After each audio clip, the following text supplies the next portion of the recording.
Nous arrivons au milieu d'une forêt. Où étions-nous? Nous marchons des heures dans la neige. Je tombe souvent. Les Allemands nous font marcher à coups de crosse. Tout autour de nous, il n'y a que camps et casernes. Bergen-Belsen. Nous retrouvons des têtes connues de Birkenau. On pénètre dans un bloc où des femmes bavardent. Quel calme! Mais un officier allemand entre et désigne du doigt plusieurs femmes. Ton manteau. Je suis du nombre. Je suis totalement désespéré. Le commandant d'Auschwitz arrive au bout d'une semaine à peine. De suite, le régime change. À nouveau, les appels matin et soir. Interdiction de sortir avec sa couverture sur le dos. Comment vais-je résister avec une robe légère et pieds nus? Nous sommes en janvier. Il faut installer des baraques. On vide à Auschwitz. Les rues s'approchent. Le travail est épuisant dans la neige. Les coups redoublent. Les Polonaises sont là. À nouveau, des appels interminables, toujours sans manteau. J'ai la chance d'être envoyé dans un atelier de couture. La nourriture est plus abondante et personne ne hurle. Mais cela ne dure que 3 semaines. J'en profite pour m'acheter une paire de bottes avec mes rations de 3 jours de pain et une semaine de margarine. Je sens mes forces diminuer, mais j'ai enfin les pieds au chaud. Je venais de me faire un superbe cadeau pour mes 18 ans. Tristement, je pensais à la promesse de mon père. Pour tes 18 ans, tu auras une belle fête. Un matin, nous changeons de bloc. Il n'y a pas de lit. On dort sur le plancher sans pouvoir s'étendre, entassés les unes sur les autres. La nuit, celle qui avait besoin de sortir nous marchait sur la tête. Sans cesse des hurlements et des coups. C'est l'enfer. L'eau se fait rare. On ne peut plus se laver. Nous avons tout le typhus. Nous sommes couvertes de poux. Ne va-t-on pas nous raser encore une fois? Nous avons toute la diarrhée. Sortir la nuit est un supplice. Certaines n'en ont plus la force et font sous elles. L'atmosphère est irrespirable. Chaque jour, je vois mes forces diminuer. J'ai tellement soif, je n'y tiens plus, et vais prendre de l'eau boueuse dans une mare où flottent des cadavres. Un jour, je trouve un vieil os, et toute la journée, je le suce. Je crois ainsi avoir moins faim. La soif nous fait souffrir atrocement. Plus une goutte de salive. J'ai la langue enflée, ainsi que la gorge. Combien de temps vais-je encore tenir? Chaque nuit, des femmes meurent autour de moi. Le matin, il faut les porter devant la porte. Les hommes passent, les prendre et les entassent les unes sur les autres. Il se forment des monticules de cadavres nus. Les Allemands les voulaient les brûler à la chaux vive, mais ils n'en ont pas eu le temps. Notre dortoir est presque vide. Chaque soir, en m'allongeant, je pensais. Mon Dieu, faites que je vive encore demain. C'est une question d'heure, mon cœur flanche, je ne tiens plus sur mes jambes. Nos libérateurs vont-ils arriver à temps? On entend des canons, les bombardements augmentent. Je ne bouge plus afin de ne pas user mes dernières forces. Dimanche 15 avril. On se bat tout près du camp. Le bruit est assourdissant. Ils arrivent. Ils sont là. À midi, les haut-parleurs annoncent dans toutes les langues « Vous êtes libres ». Nous pleurions de joie. C'était merveilleux. Que de sourires sur tous ces squelettes ambulants. L'armée anglaise venait de libérer Bergen-Belsen. Les soldats ignoraient la présence de ce camp vers Hambourg. Ils n'avaient pas prévu la nourriture. L'intendant suivait ainsi que les médecins, mais atterrés de trouver tous ces gens à l'article de la mort, ils nous distribuent leurs rations, des boîtes de conserve, du lait en boîte. Ce fut la catastrophe. Je crus bien à nouveau mourir, et bien d'autres sont morts d'avoir voulu remanger après tant de privations. Les médecins arrivent 2 jours plus tard et essayent de nous réalimenter progressivement. J'étais en vie, on devait savoir en France que j'étais libérée. Je voulais revoir mon pays, revoir les miens, je m'accrochais à cette idée. 10 jours plus tard, on appelle au micro toutes les Françaises valides. On doit se présenter au bureau. Comment vais-je pouvoir marcher? Il le faut, je le sens. Si je ne pars pas aujourd'hui, je ne quitterai jamais plus cet enfer. Je me traîne, aidée par ma chef de bloc, redevenue subitement humaine. Toutes mes camarades me traitent de folle, mais avec une volonté farouche, j'arrive à me redresser et à passer de l'autre côté de la porte. J'ai gagné. On ne marchera pas jusqu'à l'arrivée devant des casernes de l'armée allemande. Monter au 2e, ça paraît tout simple, mais pour moi c'est loin d'être facile. Il n'y a qu'une possibilité, je monte à 4 pattes. Après une bonne douche, nous pouvons enfin nous allonger sur de bons lits. Mais quelle déception, en sortant de la douche, nous retrouvons les mêmes vêtements soi-disant désinfectés au DDT. Ne connaissant pas ce produit, nous sommes toutes inquiètes. Pendant quelques jours, on se gratte encore, mais c'est vrai, l'irritation passe.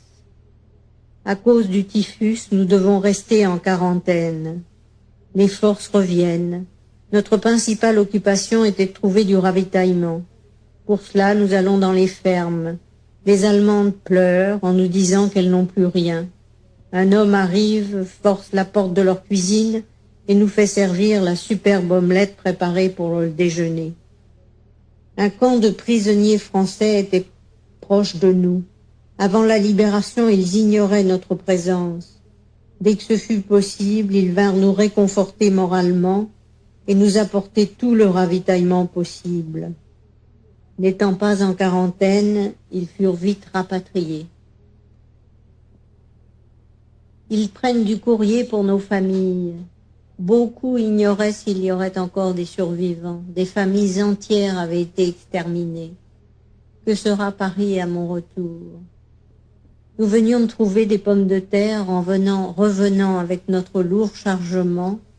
Nous croisons des officiers anglais de rapatriement. Laissez tout cela, vous partez ce soir. N'y croyant plus tellement, après avoir entendu cela tant de fois, nous hésitons à laisser ce butin si précieux, et pourtant c'était vrai. De grands camions militaires sont rangés devant la caserne. C'est le départ. J'ai du mal à y croire. Nous montons dans les camions. Nous sommes en juin 1945. Je viens de quitter l'enfer. Quelques kilomètres plus loin, un grand centre de rapatriement. Il y a une foule de déportés, hommes et femmes, de prisonniers, de travailleurs requis et même de travailleurs volontaires. Visite médicale. Les hommes doivent lever les bras et les femmes ouvrir leur corsage. On cherche les SS qui se sont infiltrés parmi nous. Il y en avait 11. Les femmes s'étaient rasé la tête pour ne ressembler. Ils étaient tatoués. C'est le retour par petites étapes. Certains soirs, nous dormons dans des porcheries ou sous la tente. Rien n'a d'importance si ce n'est de rentrer au plus vite. Un soir, un officier de rapatriement français me laisse sa chambre. Le lendemain, en venant me chercher, il me dit « Je suis de Rouen ».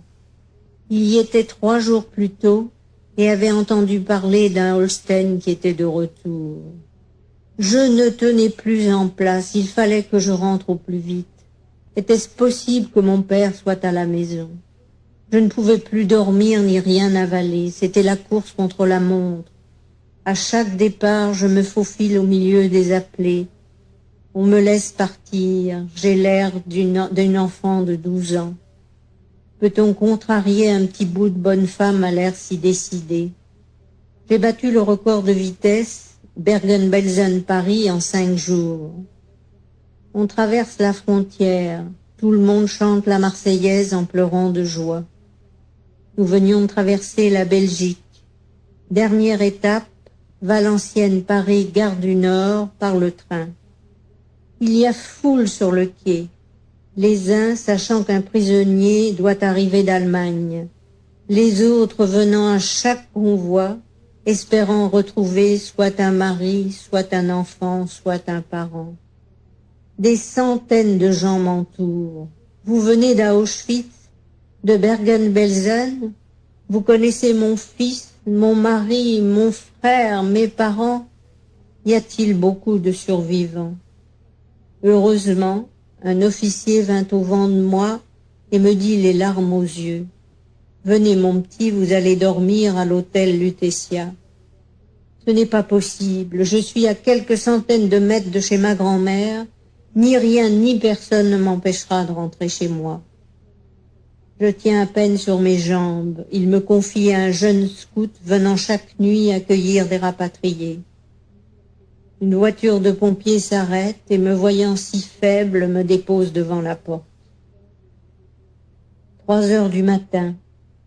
La concierge met longtemps à ouvrir. Je lui demande en tremblant si ma grand-mère est toujours là. Elle me répond oui, ainsi que mon frère qui avait échappé aux Allemands. Et mon père? Non, il n'y a personne d'autre que vous qui soit revenu. Le coup est terrible, toute la joie du retour s'efface. Je sais, moi, que tout espoir de les revoir un jour est perdu. Je sonne, ma petite grand-mère ouvre doucement la porte, et c'est elle qui me fait peur. Elle est plus pâle que moi. Je suis obligée de la soutenir. L'émotion est trop forte. Ma petite fille, répète-t-elle sans arrêt. Tu es revenue avant eux.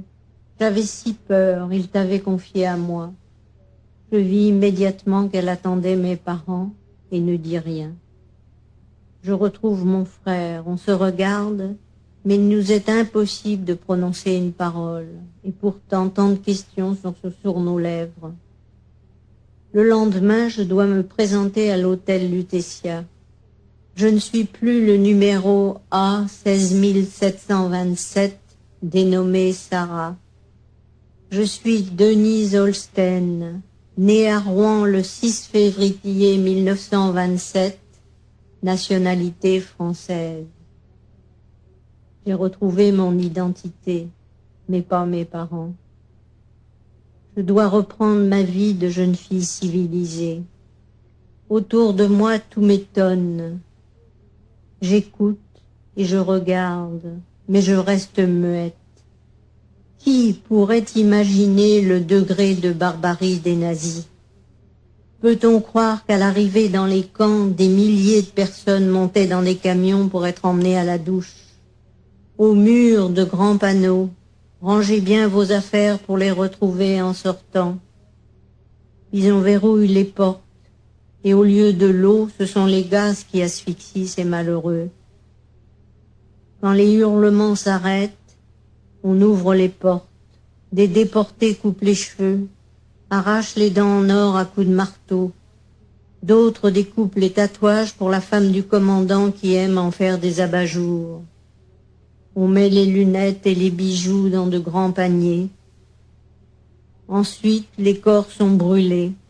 On récupère la graisse humaine pour en faire du savon. Ce récit a été écrit à Cailleux-sur-Mer en juillet 1945, quelques semaines après mon retour. Je suis revenue. Je suis vivante. Je n'ai pas pu parler pendant un demi-siècle.